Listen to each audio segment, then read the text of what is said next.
Welcome to Arts for the Health of It, a podcast where you will discover creative ways to improve your health and well-being. Someone may have told you that art isn't for you, but they were wrong. Anyone can create arts for the health of it. No talent or experience necessary.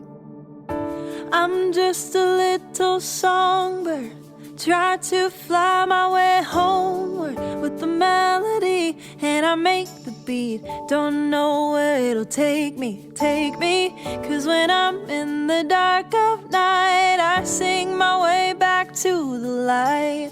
Come along with me and your heart will see that a song changes everything. Oh, oh, oh. Well, we've all probably heard by now that our post-COVID world, we're all experiencing a level of collective trauma. And we know from research that the arts can be a powerful tool to building resiliency while people are going through trauma and then trying to recover from trauma. And I'm so excited about our guest today, Curtis Romjue from First Aid Arts. I've been a fan of their work for a long time, and he shares. They work with populations from children trying to coming out of sex trafficking to refugees. And then they even have a toolkit now for those of us, which is everyone, being affected by COVID-19 to use the arts to shift our perspective and either activate or calm down, just depending on what we need in the moment. And it just was so cool, Richard. I'm always fascinated. Like, I didn't even know, I'd never heard arts and health before the day I met you. And which was not that long ago, it was like 3 years ago. So I'm always super fascinated by people who have been doing the work for so long and who are so like in tune to it, you know? And I think one of the things he talked about was, and I think about a lot, is listening to music. You can do that so passively, like, and not even realize really what you're getting out of just turning on your favorite music or a music to put, you know, like a mood playlist. Like, you don't even realize what that's actually doing to you. You just kind of know, like, I love this song, so I'm going to listen to it. But how you connect with something and what it actually can change, and that happens to me all the time. I have different CDs, records, because I'm old. You know, like, I'll listen to this when I'm in this kind of mood, and I listen to that if I'm in that kind of mood, or I want to be in a certain kind of mood. And I never realized that's even what I was doing for myself until 3 years ago. Yeah, I think humans have naturally used the arts to create psychological and social equilibrium.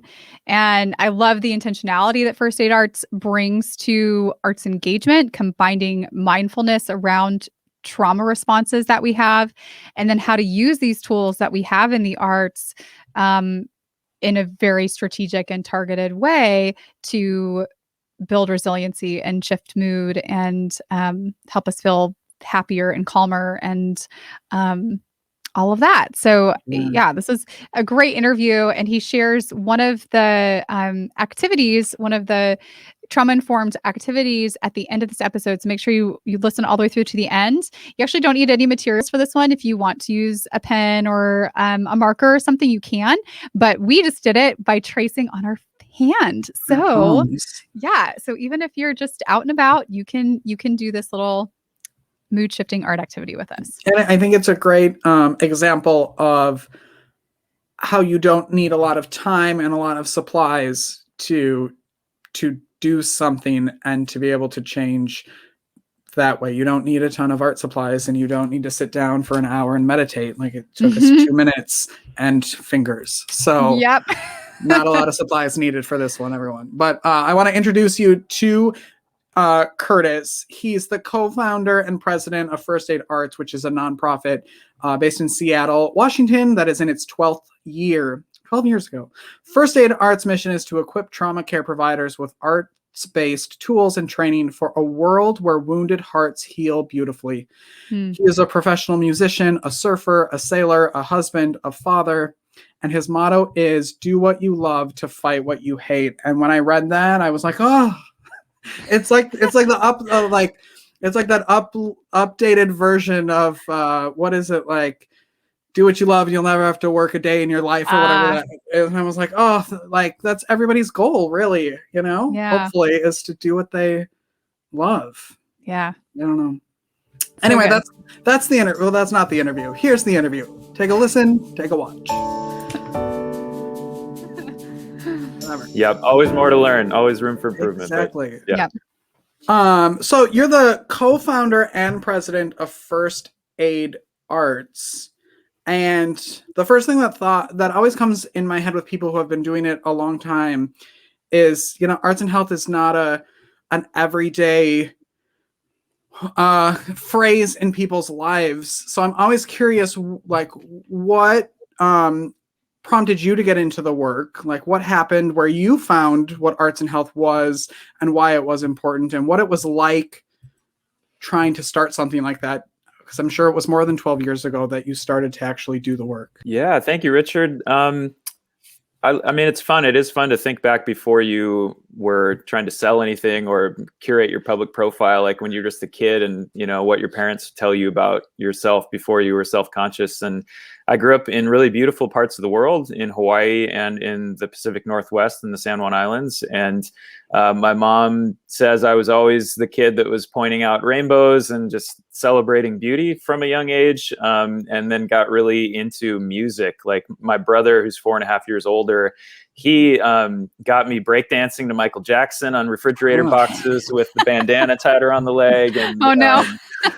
I wish I knew that, because I would have asked for video of it. So I don't think that exists, only in our hearts and minds. But but so yeah, just so music always just got deep into me and really brought me to life. And then just over time, you know, I did experience how, and I think we all have this, before you have like the scientific examined understanding of the brain and the body and mental health and that whole conversation, we all have experiential reference points of times where, for instance, if you're just feeling low and like you want to, and you're trying to work out, like you put on music to pump you up. I mean, that's a way to use, you know, music to not just for pleasure, but as a tool to help energize you, to help you engage your body. I've, you know, have been a professional musician for a lot of my life and played at lots and lots of weddings, because that's how you can eat if you're an artist, is if you can get in on certain industries. And I loved, you know, the honor of participating in people's, you know, big day and that sacred moment. But I saw how music in that moment, you know, just everything that's going on as soon as we'd play the song where the bride would march down the aisle, just like how that could shift the, you know, the entire atmosphere. And how afterwards I had so many fathers of the bride tell me, you know, I was doing fine until you started playing that song, and then I started weeping, you know, and, you know, you jerk, why'd you do that to me?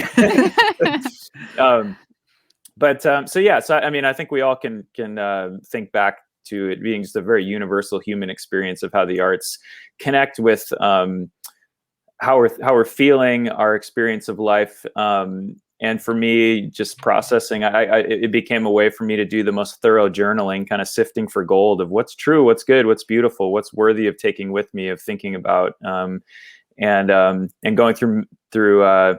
I like to say too that, you know, if you've been through middle school, like we've all experienced some trauma and some stress during that time period. And for me, connecting with Nirvana and other bands that just expressed just the displeasure and angst and just friction of life in ways that I didn't have vocabulary for, but like I just was like, yeah, like what they're expressing, I feel that, like, and so that's where it started, I would say. And then in terms of like, you know, catching up on just First Aid Arts and a nonprofit using the arts for healing and for resilience. That a couple stepping stones for that were, you know, besides all my childhood experiences, were then in college when I finally got to pick all my courses, you know, who am I? What should I be doing here? Something that became a motto of mine to help me navigate was the motto, do what you love to fight what you hate. Mm. And for me, sustainability was becoming, I graduated in 2003, and just, sustainability in terms of the environment. I was thinking also in terms of sustainability, in terms of just what you spend your time doing. How can you thrive as a person? What does a sustainable vocation or calling or job look like? And I came up with that motto that for doing good in the world, that if you can figure out a way to do what brings your heart to life, and connect that to something that breaks your heart, that would be a very sustainable way to engage in this life. And so for me, that became what I call a fertile question. Like, how can you do what you love to fight what you hate? And for me, the thing that I loved was music and the arts. That brought my heart to life. And then the thing that I found out about that broke my heart was learning about modern day slavery. And I heard the president of the largest anti-trafficking, anti-slavery organization in the world, Gary Haugen of International Justice Mission. I heard him speak, and he shared about how he had personally been involved in rescuing kids as young as 4 years old from sex trafficking. And my life was different hearing that you can't unhear that. And so that to me became, the cause that I knew I would always be passionate about, is how can I help kids get out of slavery and help them heal? And so that fertile question for me became, how can I use music and art, the thing that I love, that the resonant frequency of my heart, that my heart sings like a wine glass, that sings when I really resonate with music and art. And then just like you can put a speaker next to a wine glass and it'll shatter, like my heart shattered when I heard about kids in slavery. So the fertile question was, how can I use the arts and music to help kids come out of slavery? And that was what launched my ship. And a bunch of good questions and good people later came up, with a project that looked at using music and the arts to help survivors of modern day slavery in their healing process. And then we found that what we'd built could also be of service to refugees, to a variety of other people that have experienced trauma.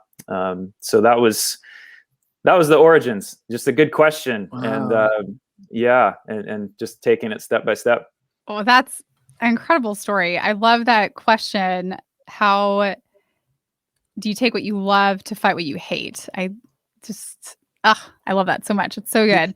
As I resonate with that as a fellow nonprofit founder, it's how do you combine your passions to help solve some of the world's problems?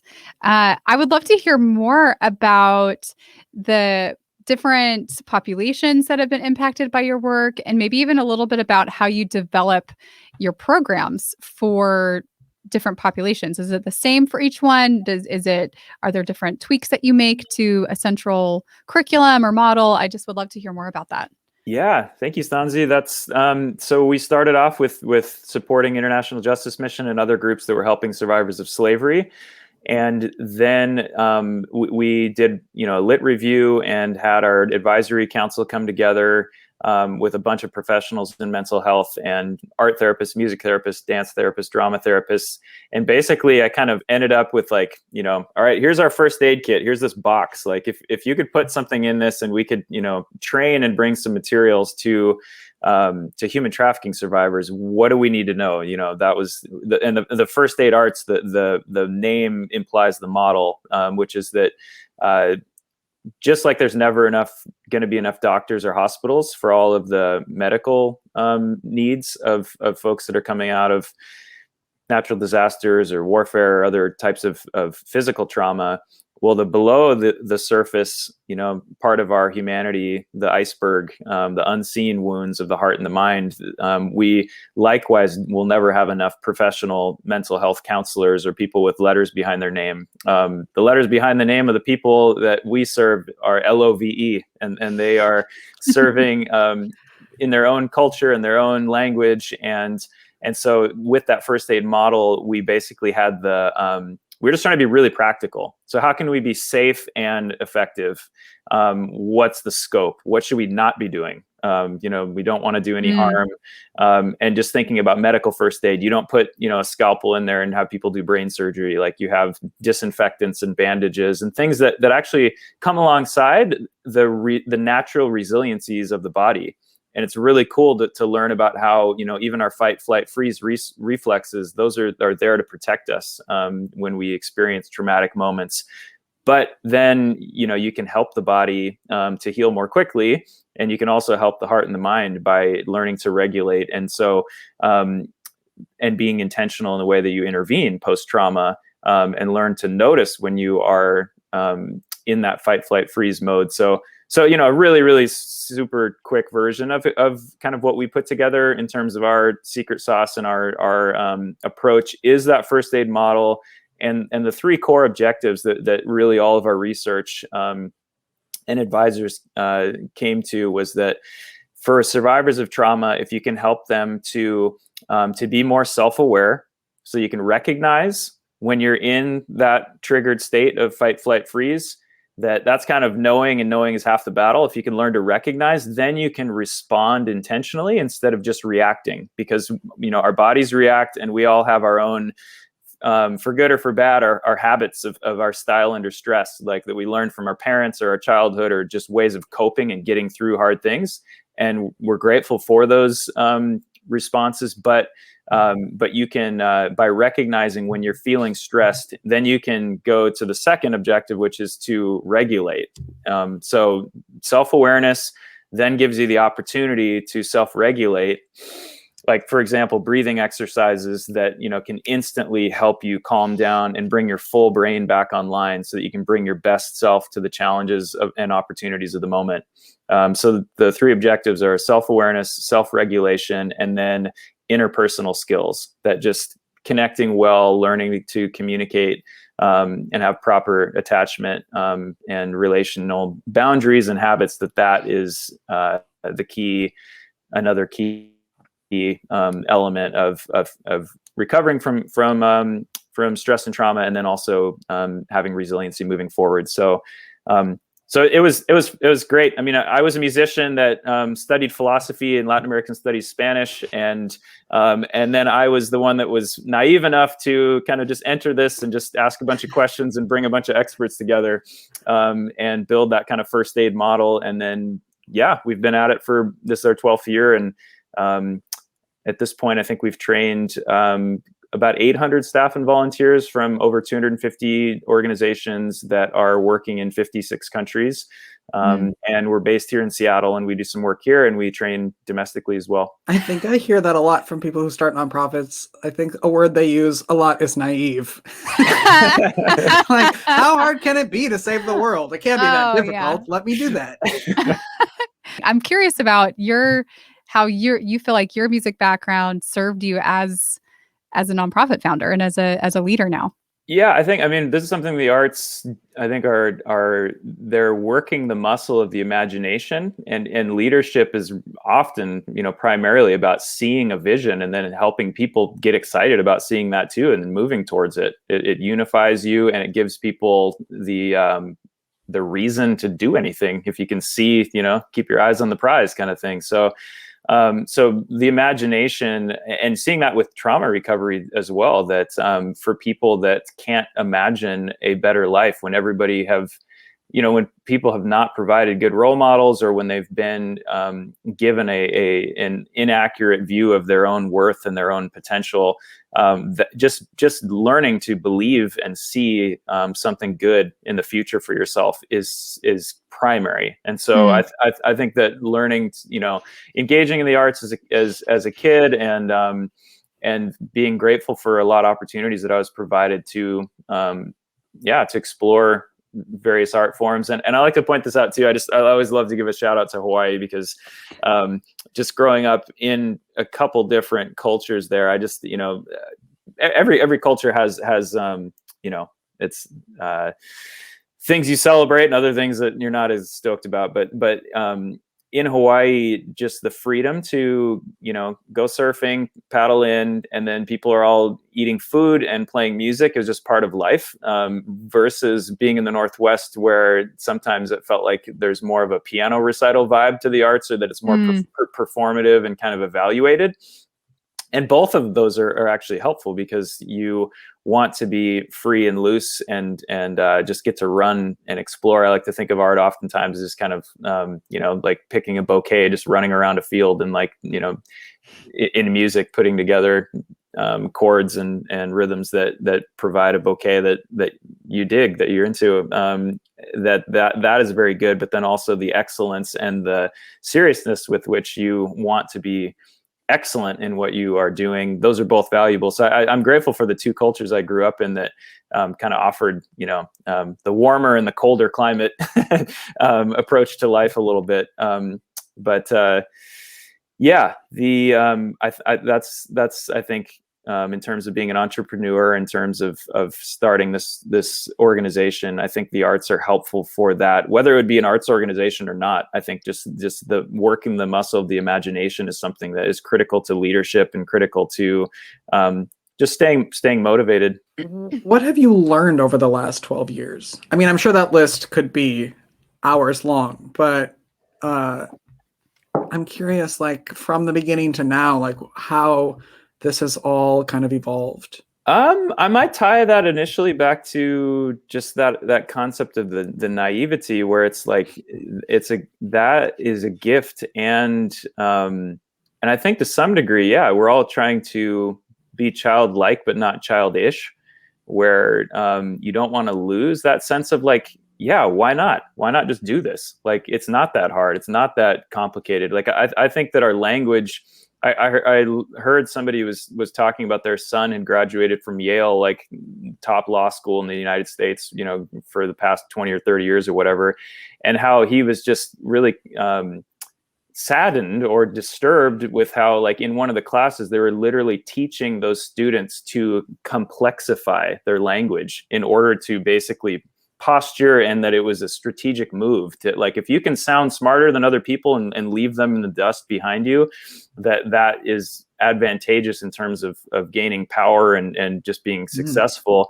And I hate that. I actually want the exact opposite to happen. I think that simplifying things down is really what we're trying to do in our project, which is taking complex, because that's the thing, you can put under a microscope what's going on in terms of understanding the brain and understanding, the nervous system and hormonal responses and things. But at the end of the day, you're trying to just have people live healthier, happier lives, and you want things to be understandable. And I love the quotes of, I think there's one by Einstein or attributed to him, just around, that if you truly understand something when you can explain it simply.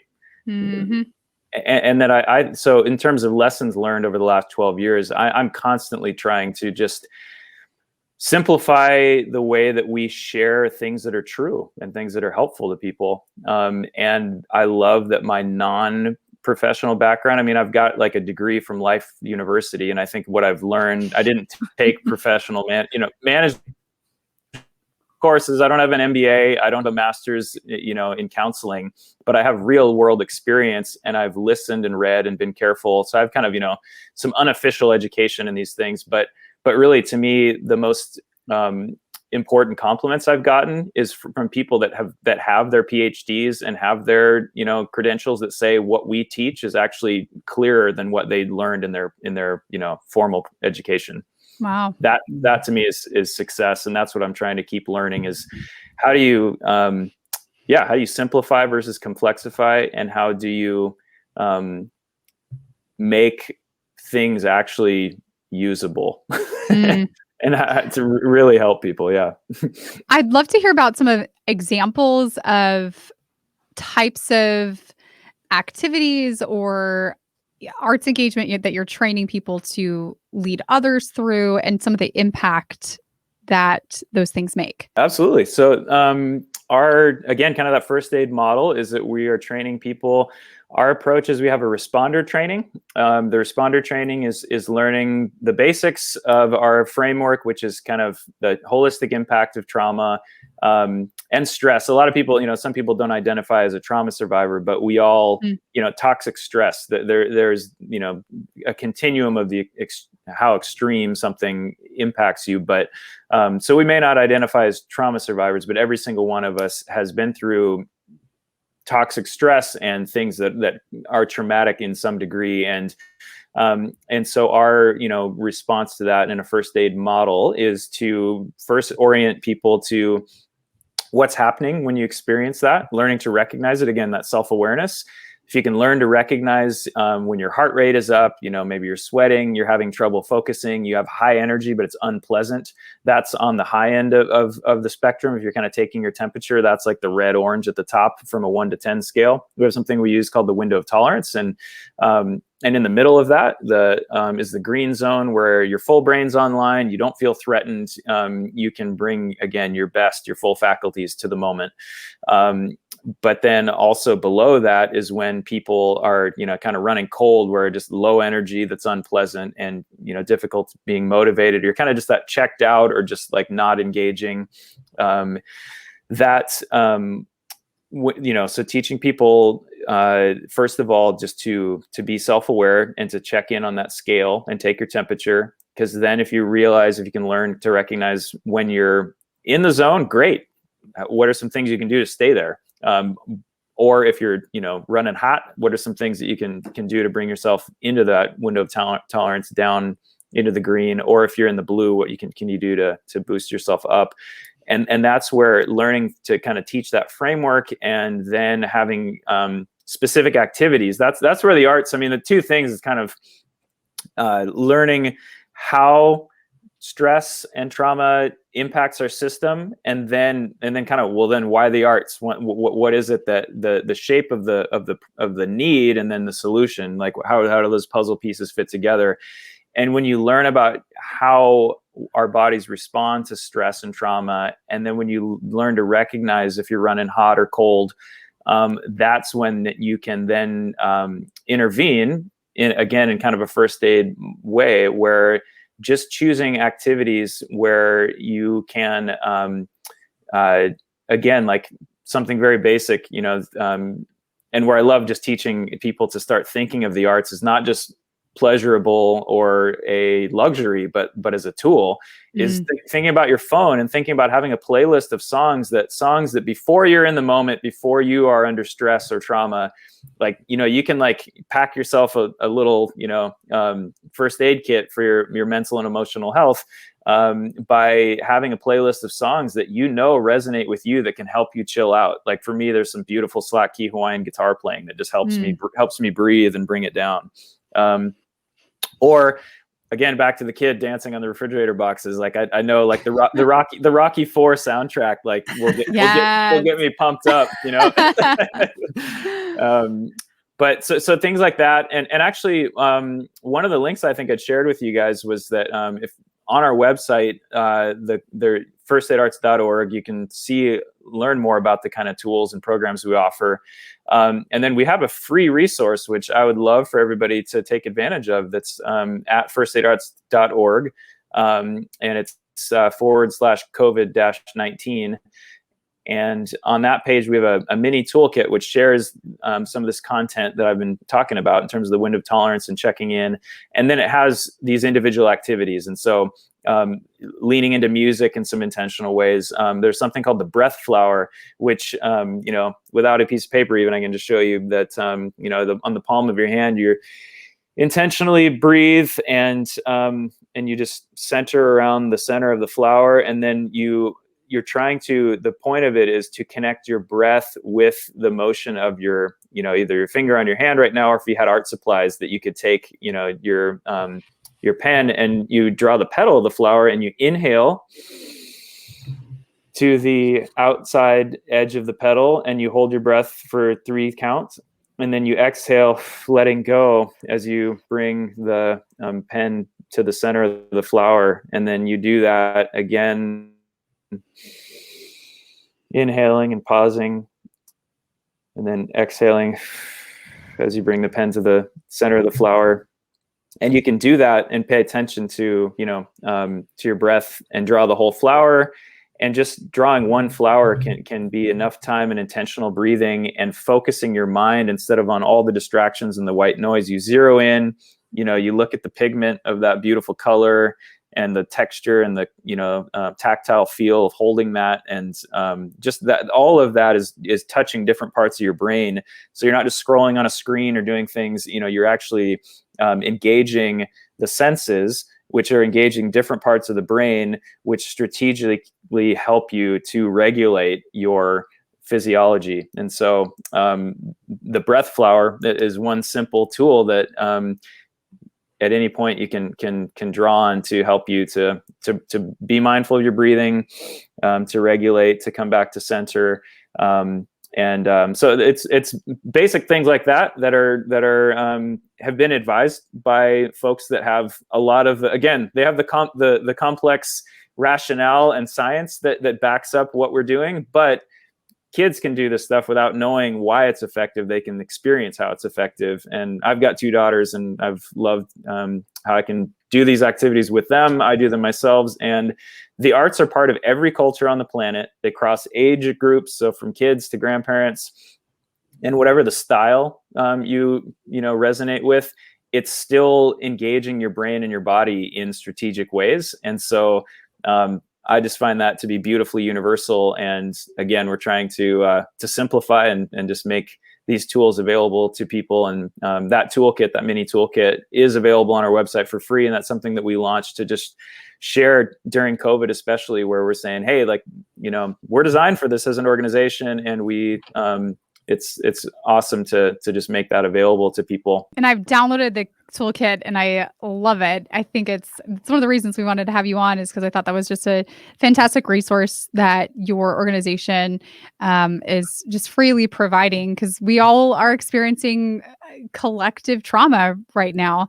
It's maybe not a lot of times we think of trauma as, and maybe you can speak more to this, about different types of trauma, right? So there's trauma that happens suddenly, where you're in a car accident, or someone dies, or something intense, kind of acute trauma. But then there's chronic trauma, where we're go through a chronic period of time, a longer period of time, without some of the basic things that we need. And so I love that you have that resource available. It's a really good one. COVID's kind of been both of those things. It's one day the world shut down, and then nothing's happened since then. How you said before that you were sort of that First Aid Arts was sort of built for things like COVID. So how have you pivoted in the last year to as an organization, and what have you done? Obviously the toolkit, but what has First Aid Arts done to kind of react to that? Yeah, we had our last in-person training in March a year ago, and we were grateful that we were able to provide that training. And then right after that, we had to practice what we preach and get creative and use our imaginations to solve the problem. And we started. Just like a lot of organizations, we pivoted to digital in terms of how we could disseminate information. We're working on, recording our material and putting versions of our trainings online, and doing kind of a hybrid of recorded and live material, which I'm excited about. I'm sure this is kind of the Corona lemonade that a lot of nonprofits have had to make. But we are excited that some back burner ideas, got brought to the front burner. So we're working on all that in terms of how we can reach people digitally. But we put together some kits, and we prioritize seniors and as well as hospitals, and sent in some of our printed materials and art supplies, and postcards with messages like "Take care of yourself as you care for others, and you make the world more beautiful," and things that are postcards that we have that you can color in and enjoy the benefit of intentionally engaging the arts while thinking of someone you love, and sending them a note of encouragement, so that you can have that interpersonal connection, even if you can't be face to face, you can send them your handmade art, which is really meaningful. So yeah, we kept things moving, got creative, and are excited to be able to offer in-person trainings in time. But it was really meaningful too. I mean, one story that just really is important to me is just my mom had Alzheimer's the last 5 years of her life before she went to heaven,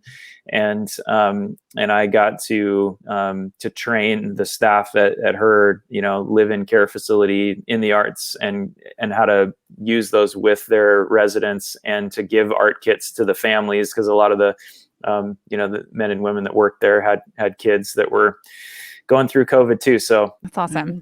Yeah. Jeff, I feel like we need to stop there. That was really good. So Yeah. I feel like that's a great way to end this entire thing. Sanzi, do you have any other questions? No, I just want to, for people to know how to follow you, and where can they follow First Aid Arts, and all of that if they want to find more information. Thank you. Yeah, I'd love for people to go to our website. That's a great launching point to learn more about what we're up to, what we offer. And again, more offerings will come online as we are able to have in-person events again, but we do have some digital resources now. And so firstaidarts.org is our website. And then all of our social handles are just #FirstAidArts. So we'd love to be connected. Awesome. So go follow them. They're awesome. Yes. And everything, all the show notes will be at heartsneedart.org. Just click on the podcast link and we'll get all of Curtis's information for that. Thank you very much for being here. Stanzi, Richard, my pleasure. Thank you. And thanks to everybody listening for doing what you love to fight what you hate. Love creatively. We might steal that for the title of this interview. Just telling you now. Make sure you subscribe wherever you watch or listen to the podcast. We will see you, or you'll hear us next week, everyone. Until then, keep creating. Goodbye. Thank you for listening to Arts for the Health of It, a podcast produced by Hearts Need Art, creative support for patients and caregivers, in partnership with the National Organization for Arts and Health. You can help others learn about the healing power of the arts by subscribing, sharing, and reviewing the podcast wherever you listen or watch. The podcast is hosted by Richard Wilmore, co-hosted by Constanza Rader, and produced by Ivan Briones. Our theme song, Songbird, is written and performed by Natalie Lane. Visit heartsneedart.org to learn how you can support our mission to create joy with people facing life-altering health challenges. Join us next week to learn more ways you can create arts for the health of it.